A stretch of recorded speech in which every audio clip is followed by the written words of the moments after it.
It is the year 1763, and the 7 Years' War has ended with the Treaty of Paris. Britain had used its naval superiority to logistically dominate in the colonial fronts. With this staggering series of events came the peace negotiations, in which France would cede a majority of their Indian and North American colonies to Britain and Spain. However, France wasn't alone in their fate. Austrian and Swedish power had also been diminished, paving a way for the rise of Prussia and therefore the World Wars.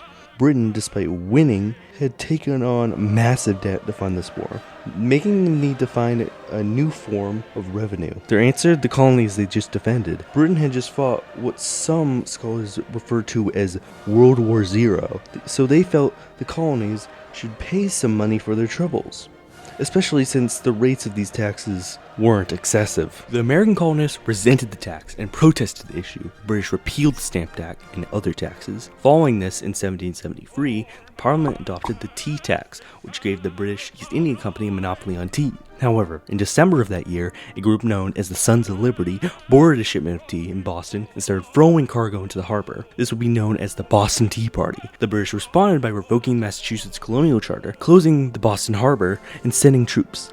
The colonies decided to meet in Philadelphia in 1774, coordinating a resistance. This was amazing, as up till now, all of these colonies were completely disunited and had different economies, governments, societies, and relationships with the crown. But now, they unite under the hatred of taxes. This movement was originally just asking for representation, or the removal of taxes characterized by the phrase, "No taxation without representation." The British were horrified, ordering General Thomas Gage, the Commander-in-Chief of America, to take decisive action in April 1775. This was the greatest military in the world, fighting against some lousy rebels, so the British must have thought their victory was inevitable. They were defeated and routed in Lexington and Concord. The British realized their incompetent leadership and replaced Thomas Gage with one William Howe as Commander-in-Chief of America in October. The colonies mobilized and appointed George Washington to General of the Continental Army. After further escalation in several battles, even including the Battle of Quebec, the American colonists had enough. Now the radicals called for independence, especially after the publication of Common Sense. Citing natural rights and other classical liberal ideas, Thomas Jefferson would be given the honor of writing the Declaration of Independence in 1776. The British continued despite this. In the Battle of Saratoga, the Americans won a decisive victory and the British plans to cut off New England would cease. France realized the potential in this, the possibility of gaining back their losses in the 7 Years' War.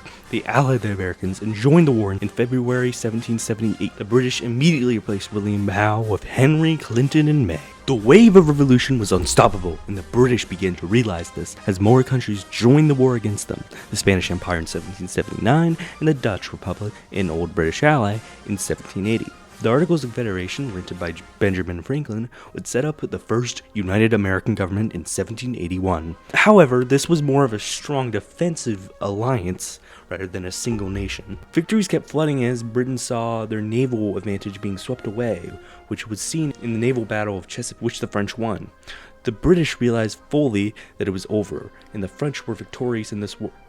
The Americans were victorious in this war. Britain would still pull a trick, signing an individual peace treaty with America rather than one treaty with everyone. This resulted in minimal British losses, only really losing half of the American colony, still keeping Canada and the Caribbean, and of course the profitable Bengal region. The revolution would influence the world heavily. The people of France, now starving and desperate, saw the revolution as inspiring. They would incite their own just about 6 years later, starting a chain of events that would permanently shape the modern world, from libertarianism to socialism, from Colombia to China.